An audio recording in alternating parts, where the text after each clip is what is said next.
Salut les petits potes, j'espère que vous allez bien. Aujourd'hui, on se retrouve pour 3 nouveaux threads d'horreur. Ça faisait longtemps qu'on n'avait pas fait une vidéo avec 3 threads d'horreur. Et justement, ça tombe bien, comme ça on a des sujets un petit peu variés. Moi j'ai envie de te raconter tout ça, donc si tu veux soutenir, tu connais le meilleur moyen, c'est un petit pouce bleu. Si jamais t'es pas abonné, eh bah hésite surtout pas à le faire. Si jamais tu veux, tu peux même venir sur Instagram, je te mets des petites actualités ou quoi. Et puis je pense que là, on va partir. Allez, prends ton meilleur chocolat chaud et installe-toi confortablement.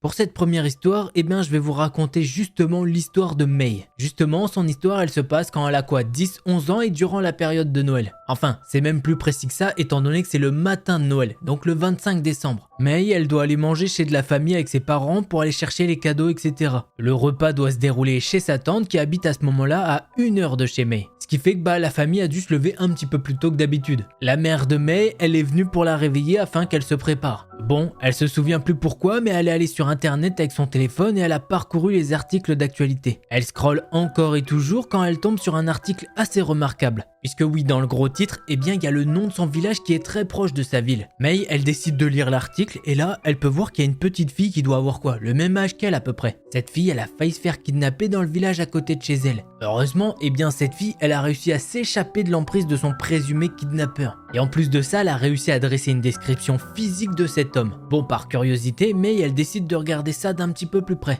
C'est un homme d'une quarantaine d'années, 4x4 noir avec un sticker de serpent dessus, lunettes noires et une calvitie apparente, ainsi que des tatouages spécifiques. Bon, May, à ce moment-là, elle nous dit qu'elle ne sait même pas qu'est-ce que c'est qu'une calvitie. Donc forcément, elle va sur Google et elle fait la recherche du mot. Et elle nous dit qu'en quelque sorte, ça l'a un petit peu choquée. Bref, après ça, elle y prête pas plus attention. Elle fait sa petite vie, elle se prépare pour aller au repas et tout. Sauf que malheureusement, les parents de May, eux, ils sont vachement en retard. Et la petite May, elle est toute excitée d'aller recevoir des petits cadeaux. C'est bien normal. Donc elle décide de sortir de la maison pour attendre ses parents devant la voiture le temps que eux ils mettent leurs chaussures et qu'ils se préparent bien. La voiture, elle est vraiment juste devant. Elle est à 2-3 mètres. Ce qui fait que May, elle peut voir dans la maison ses parents et ainsi que les parents peuvent voir May devant la voiture. Au bout de 5 minutes, les parents ne sont toujours pas prêts. Elle décide donc d'aller leur mettre un petit coup de pression pour qu'ils se dépêchent. La porte d'entrée de la maison est toujours ouverte et May, elle peut entendre le moteur d'une voiture super fort. Elle décide donc de sortir un petit peu plus pour voir d'où ce bruit vient. Là, il y a un 4x4 noir qui est garé quasiment devant sa porte.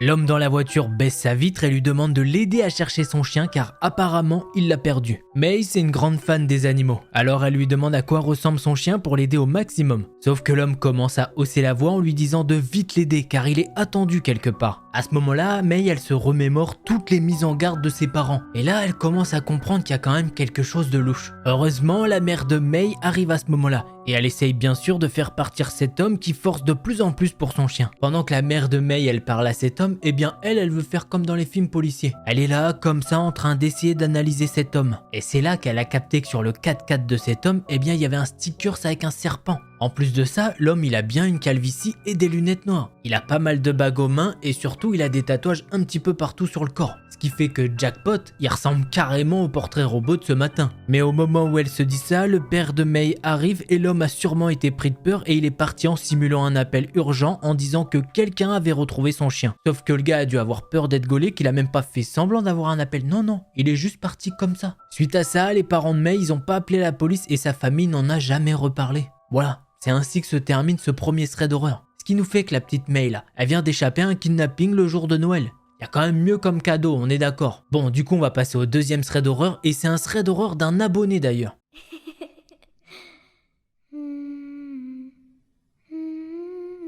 Bon, comme je vous l'ai dit, c'est l'histoire d'un abonné mais qui veut pas nous donner son prénom et c'est bien normal, c'est pourquoi je l'ai renommé Jack. Il a 19 ans et cette histoire elle est hyper récente, ça lui est arrivé cet été. Justement, tout ça commence le 1er juillet et il faut savoir que notre petit Jack, il habite à Vancouver. Bon, si jamais il y en a, ils savent pas, Vancouver c'est au Canada. Voilà, comme ça le contexte est bien posé. À ce moment-là, Jack il est en congé et il fait ses petits trucs habituels. Ses parents sont partis au travail donc il se retrouve tout seul à la maison. Il nous dit qu'il habite encore avec ses parents à cause de ses études. En plus, la maison où il vit est très grande, il y a 2 étages et 3 chambres. Petit bonus, la salle de bain est à côté de sa chambre à l'étage. Et ce petit détail, il est vraiment important pour l'histoire, donc retenez-le. La cuisine, forcément, elle est en bas à côté du salon. Bref, il est 17 h, il est en train de manger une pizza qu'il vient tout juste de commander. Il est en train de manger pépère, puis d'un coup, il entend un bruit. Il tend l'oreille et là, il entend comme des bruits de pas tout autour de sa maison. Bon, sur le moment, Jack, il comprend pas vraiment que c'est des bruits de pas et il continue de regarder la télé. D'ailleurs, la première idée qu'il a eue, c'est qu'il pensait que les bruits venaient de la télé.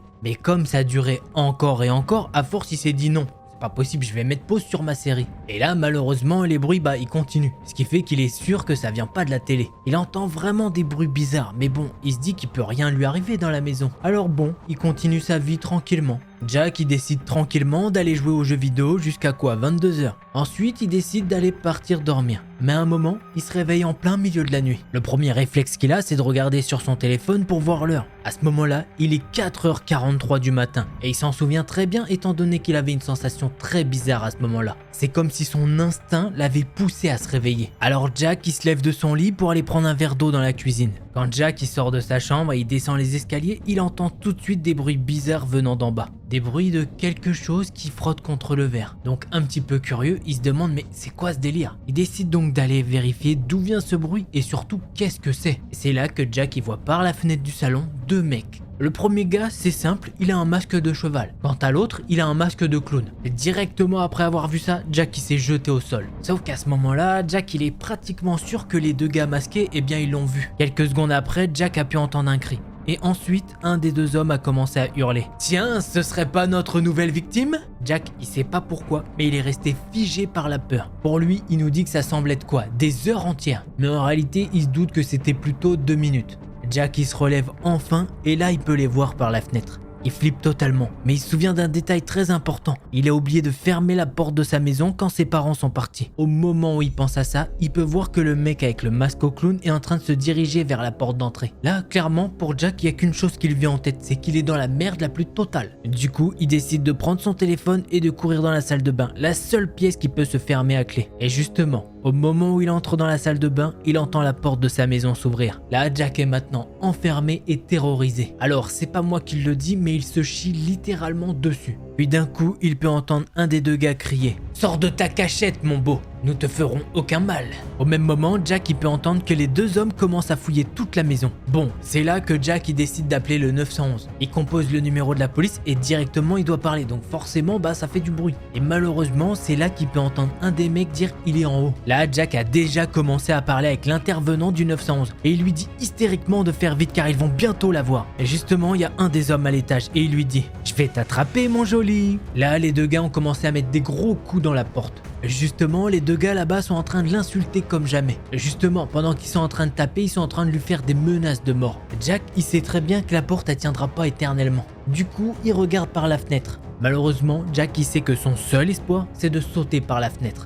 Du coup, il prend son courage à 2 mains, ouvre la fenêtre et il saute sans se poser de questions. Il va tomber au sol et se relever avec un très gros mal de dos. Il va se mettre à courir et au loin, il peut entendre des sirènes de police. Ce qui fait qu'il décide de courir encore plus vite vers le bruit. Il a clairement jamais couru aussi vite de sa vie. Il arrive au niveau de la portière d'un des policiers et il leur dit « Ils sont dans ma maison, vite !» Heureusement, les policiers sont arrivés dans la maison et ils ont attrapé ces gars. Ils les ont menottés et les policiers ont enlevé leur masque. Pour ce qui est des 2 hommes, Jack il les reconnaît pas du tout. Il y en a un qui est assez jeune, qui a des cheveux bruns et surtout il avait un couteau à la main quand les policiers l'ont arrêté.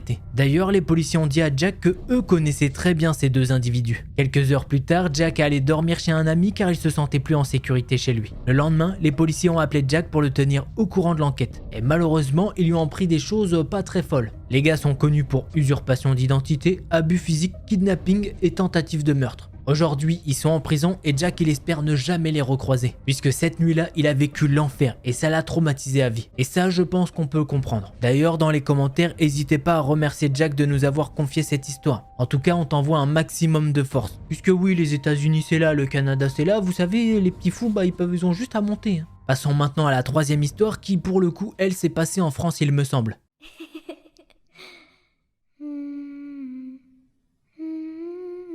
L'histoire que je vais vous raconter, c'est celle de Clara. Et le problème avec toute cette histoire, c'est que ça fait maintenant plusieurs mois qu'elle est dans cette situation. Bon, pour vous la décrire un petit peu mieux, Clara, c'est une femme de 24 ans. Elle vit avec son compagnon dans un petit studio. Ils s'y plaisent très bien, mais le seul petit bémol qu'il y a, c'est un vieux bâtiment qui semble en ruine. En plus de ça, ils n'ont pas de machine à laver. Au début, Clara elle lavait les vêtements à la main. Mais depuis quelques années, maintenant elle préfère nettement se rendre au lavomatique. Il est situé dans une rue perpendiculaire à la sienne, donc il leur faut 5 minutes à peine pour y arriver. Elle a jamais eu de soucis en y allant jusqu'à ce fameux jour d'été. Courant juillet, elle va donc régulièrement au lavomatique avec ses 2 grands sacs sales. Elle a son casque sur les oreilles avec la musique à fond. Elle arrive dans le lavomatique et elle pousse la porte. Une porte tout ce qu'il y a de plus simple, assez étroite et vitrée avec une poignée. Elle rentre donc dans le bâtiment et elle remarque qu'il n'y a personne, comme souvent, donc elle s'inquiète pas. D'autant plus que c'est l'été et dans son quartier, c'est pratiquement que des étudiants. Pour la plupart, ils sont donc en vacances et ce qui fait que tout ça c'est désert. Vu qu'elle est toute seule, elle prend pas le temps d'enlever son casque ou de baisser la musique. Clara elle se dirige vers les machines et elle en repère 2 côte à côte. Elle décide donc de les remplir avec ses 2 gros sacs de linge. Forcément, elle s'accroupit face aux machines pour s'exécuter. À ce moment-là, elle est donc dos à la porte. Une fois la tâche accomplie, elle se redresse et elle se dirige vers la machine automatique qui lui permet de payer pour mettre les machines en marche. Au moment de payer, elle est toujours dos à la porte, mais elle commence à avoir un mauvais pressentiment. Clara se retourne donc pour vérifier qu'elle est bien seule dans la pièce. Et c'est à ce moment-là qu'elle voit un homme assez corpulent qui est rentré dans la pièce. Cet homme, il se tient là, juste devant la porte. Il regarde fixement Clara. Il porte un appareil photo autour du cou. Bon, Clara, elle est polie, elle enlève son casque, elle lui dit un petit bonjour avec un petit sourire chaleureux. Bon, direct, Clara, elle voit que l'homme, il a un appareil photo. Du coup, elle se demande si c'est pas un touriste qui recherche un renseignement ou quoi. Surtout que l'homme, il lui a toujours pas redonné son petit bonjour. Là, s'ensuit un petit blanc de quelques secondes, qui pour Clara semble être une éternité. Et durant ce blanc, eh bien l'homme il arrête pas de la fixer. Clara de son côté, elle a mis ses 2 machines en route et elle veut juste rentrer chez elle. Mais elle a un mauvais pressentiment qui la pousse à rester au fond de la pièce, bien éloignée de cet homme qui la fixe toujours. Au bout de quelques secondes, il lui adresse la parole et lui dit « Il fait beau aujourd'hui, non ?» Clara lui répond qu'en effet, oui, il fait beau, c'est agréable. Mais il lui répète plusieurs fois d'affilée cette même phrase. « Il fait beau aujourd'hui, non ?» Clara elle répète que oui, il fait beau, mais elle sait pas trop quoi faire. Étant donné que l'homme il bouge pas de là où il est, c'est-à-dire devant la porte d'entrée. Elle peut pas prendre la fuite sans s'en approcher. Les quelques mots qu'il lui adresse sont ponctués par des petits blancs dans lesquels il tripote son appareil photo. Un petit peu bizarrement, un petit peu sadique. Pour Clara, c'en est trop, et elle a pris son téléphone et elle a envoyé directement un message à son copain pour l'alerter qu'il se passe quelque chose de vraiment bizarre là où elle est. Elle lui demande s'il peut venir pour la rejoindre. Au bout de quelques minutes, sans parler, l'homme sort de la pièce et part. Ce qui fait que c'est bon, Clara est de nouveau seule dans la pièce. Ce jour-là, elle a bien attendu et elle s'est assurée qu'il était plus dans les parages pour sortir. Elle a pu rejoindre son copain qui malheureusement n'avait pas vu ses messages. Après ça, cet homme est revenu 4 fois et il a fait exactement comme la première fois. Il l'empêchait de sortir à chaque fois qu'elle était seule. Il y a quelques semaines, alors qu'elle faisait ses courses, elle l'a croisé dans la rue et cet homme l'a interpellé. Il lui a posé plusieurs questions gênantes, notamment ça. Pourquoi les filles ne sont pas attirées par moi ? Est-ce que si je mets une fille dans ma chambre, ça veut dire qu'elle m'aime ? Clara nous avoue que cette dernière question et la manière dont il a formulé lui fait vraiment froid dans le dos. À ce moment-là, elle a paniqué et elle a trouvé une excuse bidon pour s'enfuir le plus vite possible. C'est pas possible, c'est la 2e fois qu'il lui parle et il lui demande ça, alors que les autres fois il était juste rentré dans le lavomatique et il restait là, à la fixer sans dire un mot. Depuis, le compagnon de Clara, il essaye de l'accompagner dès qu'il peut, sachant que elle sait pas quoi faire. Elle se demande si elle est un petit peu trop parano ou si effectivement le gars lui veut vraiment du mal. Alors je vais pas vous mentir, je sais pas, mais c'est quand même bizarre comme question. Je vais pas vous mentir, mais là le profil qu'on a, j'ai juste l'impression que le gars est un petit pervers qui sait pas comment faire pour coucher avec une fille et qui un jour va commettre un acte immonde. J'ai l'impression que c'est une personne qu'il faudrait suivre d'un petit peu plus près. Voilà les petits potes, ces 3 histoires sont maintenant finies. Si t'as kiffé, un petit pouce bleu ça fait pas de mal et un abonnement. Si tu veux un petit Instagram ça fait toujours plaisir et si jamais tu veux plus de threads d'horreur je t'invite à aller voir un de ces 2 là. En attendant la prochaine vidéo, portez-vous bien, tchuss les petits potes.